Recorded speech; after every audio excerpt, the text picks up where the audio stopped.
आप देख रहे हैं न्यूज तहत खबर आप तक। न पक्ष न विपक्ष, केवल निष्पक्ष। अपने क्षेत्र की खबरों को सबसे पहले देखने के लिए चैनल को सब्सक्राइब करें। बुलंदशहर में हिंदू रक्षा दल के कार्यक्रम में पिंकी चौधरी का विवादित बयान, यूसीसी और तलवार वितरण पर बोले।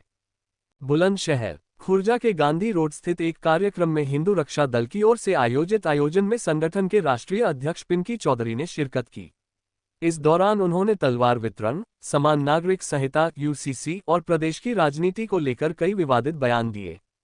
तलवार बांटने के सवाल पर पिंकी चौधरी ने एक विशेष समुदाय को लेकर आपत्तिजनक टिप्पणी करते हुए कहा कि जब उनके अनुसार परिवारों पर खतरा है तो आत्मरक्षा के लिए शस्त्र होना जरूरी है, ताकि किसी भी हमले से परिवारों को बचाया जा सके। उनके इस बयान के बाद कार्यक्रम में मौजूद लोगों के बीच हलचल देखी गई। यूसीसी समान नागरिक संहिता को लेकर पिंकी चौधरी ने कहा कि इस बिल का विरोध इसलिए किया गया क्योंकि इसके लागू होने से हिंदू समाज आपस में बंटेगा और इससे मुसलमानों की ताकत बढ़ेगी। उन्होंने आरोप लगाया कि इस तरह के कानूनों के जरिए लव जिहाद जैसे मामलों को बढ़ावा मिलेगा और विरोध करने वालों पर मुकदमे दर्ज कराए जाएंगे। उन्होंने कहा कि ऐसा बिल देश में लागू नहीं होना चाहिए। पिंकी चौधरी ने यूसीसी को लेकर प्रदेश की राजनीति पर भी टिप्पणी की। उन्होंने कहा कि यह बिल मुख्यमंत्री योगी आदित्यनाथ को डाउन करने के उद्देश्य से लाया गया है, क्योंकि योगी आदित्यनाथ प्रधानमंत्री पद के दावेदार माने जा रहे हैं। मुख्यमंत्री को नसीहत देते हुए पिंकी चौधरी ने कहा कि योगी आदित्यनाथ को पद का लालच छोड़ते हुए इस बिल के खिलाफ आवाज उठानी चाहिए थी और नैतिकता के आधार पर इस्तीफा दे देना चाहिए था। इसके साथ ही उन्होंने स्वर्ण समाज के सभी सांसदों और विधायकों से सामूहिक इस्तीफे की मांग भी की। गौरतलब है कि यह कार्यक्रम बुलंदशहर के खुर्जा क्षेत्र में हिंदू रक्षा दल द्वारा आयोजित किया गया था, जहां पिंकी चौधरी मुख्य अतिथि के रूप में शामिल हुए थे। उनके बयानों के बाद कार्यक्रम राजनीतिक और सामाजिक हलकों में चर्चा का विषय बना हुआ है। कार्यक्रम यहाँ आयोजित किया गया है, क्या उद्देश्य है इसका, क्या संदेश देना चाहते हैं? ये उद्देश्य ये है अपने सभी हिंदू परिवारों को संगठित करना, युवाओं को हिंदुत्व के प्रति जागरूक करना, और जिस तरीके से हमारी बहन बेटियों को लव जिहाद में फंसा रहे हैं जिहादी, अपनी बहन बेटियों को किसी भी रूप में बचाना। हम अपनी बहन बेटियों के लिए जो है संघर्ष कर रहे हैं और ताकत के साथ सभी हिंदू परिवारों को संगठित कर रहे हैं।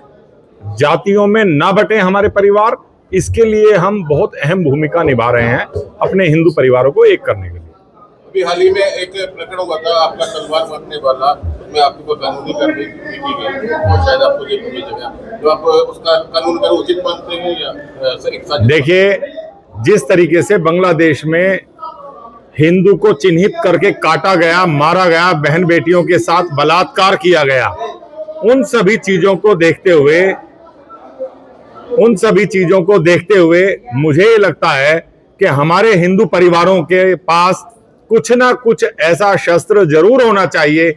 अगर इन पागल कुत्तों का झुंड हमारे परिवारों को मारना और काटना चाहता है तो हमारा परिवार को उससे बचना आना चाहिए और हमारे परिवारों के पास कुछ ना कुछ ऐसा शस्त्र जरूर होना चाहिए जिससे कोई भी जिहादी हमारे परिवारों पर हमला ना कर सके। देखो, एक तरफ आप हिंदू संगठन एक कर रहे हैं, हिंदू एक हो जाए, कहीं ना कहीं यूजीसी को लेकर के क्या कहेंगे? हिंदू को तोड़ने का काम किया जा रहा है। देखिए, यूजीसी का विरोध हमने किया था, क्योंकि पहले तो ये आरक्षण जब हुआ था, आरक्षण होना ही नहीं चाहिए था। जब से ये SC ST का जो आरक्षण इन्होंने लागू किया था पिछली सरकारों ने, तो उसमें हिंदू में बहुत ज्यादा मतभेद हो गया था, एक तरीके से बहुत बड़ी खाई हो गई थी। और ये यूजीसी का जो बिल अब लाने की जो कार्रवाई ये कर रहे थे, जिसमें सुप्रीम कोर्ट ने रोक लगाई है, वो बिल तो इतना भयानक था, इतना खतरनाक था कि हिंदू आपस में ही लड़ते, और आपस में लड़ना नहीं है, हिंदू को संगठित होना है, ताकतवर होना है, और इस बिल से मुसलमानों की भी ताकत जो है बढ़ती। अगर वो हमारी बहन बेटियों को लव जिहाद में फंसाते और हमारी बहन बेटियां मना करती तो वो मुकदमा कायम करते। ऐसा बिल हमारी भारत भूमि पर नहीं होना चाहिए। हम पूरी ताकत के साथ इसका विरोध कर रहे हैं और आगे, अब तो सुप्रीम कोर्ट ने रोक लगाई है, लेकिन आगे कोई भी ऐसा बिल ना लाए। और मेरी तो एक और राय है और सभी हिंदू से एक मांग है, जिस प्रकार पहले SC ST OBC जिनको भी आरक्षण है भाई ब्राह्मण समाज को भी इसी तरीके से सड़कों पर आकर अपना आरक्षण मांगना चाहिए, राजपूत समाज को भी मांगना चाहिए, वैश्य समाज को भी मांगना चाहिए। जब सभी को आरक्षण दे दिया जाएगा तो सभी का समान हो जाएगा।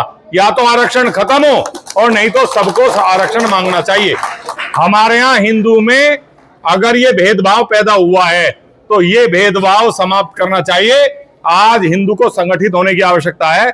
अगर आज हिंदू संगठित नहीं हुआ, बांग्लादेश, पाकिस्तान और हमारे ही देश में कश्मीर जैसी घटनाएं, अब यहां हमारे भारत में बैठे हुए जिहादियों से हमें बहुत ज्यादा खतरा होगा, हमारे परिवारों को। और इसीलिए मैं हर जिले में जा रहा हूं, पूरी ताकत के साथ जा रहा हूं और हिंदू को कह रहा हूं कि आपको संगठित होने की आवश्यकता है, जाति में बंटने की आवश्यकता नहीं है। जो भी राजनीतिक पार्टी, और ये बहुत बड़ा षड्यंत्र मोदी जी के खिलाफ है। ये बड़ी बात है, मैं कह रहा हूं आपके सामने, क्योंकि मैं किसी पार्टी से कोई संबंध नहीं रखता हूं। मैं केवल हिंदू हूं और हिंदुत्व की बात करता हूं। योगी जी को कहीं ना कहीं डाउन करने के लिए ऐसे बिल लाए जा रहे हैं, क्योंकि हर हिंदू चाहता है कि वो जो है प्रधानमंत्री बने, लेकिन ऐसे बिल आकर के, और अब उत्तर प्रदेश का चुनाव है और ये सारा मामला खत्म हो जाएगा, समाप्त हो जाएगा। और पता नहीं योगी जी को भी पता नहीं कौन कह रहा है, योगी जी किस राह पर चल रहे हैं, तो योगी हिंदू को ही कह रहे हैं कि उपद्रवियों का इलाज किया जाएगा। अरे भाई, कभी हिंदू ने उपद्रव किया ही नहीं, कभी हिंदू ने हिंसा की ही नहीं। और ये बयान कहना योगी जी का, तो हर हिंदू के मन में एक टीस है। मैं कहना चाहता हूं कि योगी जी आप समझें, इस बिल के खिलाफ आपको जो है मुख्यमंत्री पद का लालच न करते हुए त्याग पत्र देना चाहिए था। अगर योगी जी इस काम को करते तो सभी संगठित होकर के हिंदू पूरी ताकत के साथ उनके पीछे लगते। चलो खैर, जय श्री राम। बरेली में एक सिटी मजिस्ट्रेट ने इस्तीफा दिया, आहत होकर सिटी मजिस्ट्रेट ने इस्तीफा दिया और उसे बंधक बनाया। अधिकारियों ने उसे बंधक बना के, क्या कहेंगे? देखिए, मैं तो एक बात और कहना चाहता हूं, सिटी मजिस्ट्रेट की बात नहीं है, जितने भी एमपी हैं, विधायक हैं, सबको ही इस्तीफा देना चाहिए था। नहीं तो आने वाला समय इतना घातक होगा, क्योंकि बांग्लादेश में आप देखिए, कोई एसटी या ओबीसी या किसी को जाति देखकर नहीं मार रहा है। जो कट्टरपंथी मार रहे हैं वो सीधा हिंदू देख करके उनको मार रहे हैं। और यहां भारत में किस प्रकार की लड़ाई है? जातियों की लड़ाई। ये जातियों की जो लड़ाई है, मैं ये कह रहा हूं, एक बार में सामूहिक रूप में लोकसभा में बैठे हुए लोग भी इस्तीफा देते, विधानसभा में बैठे हुए लोग भी इस्तीफा देते, जब काम आता, जब लाभ होता।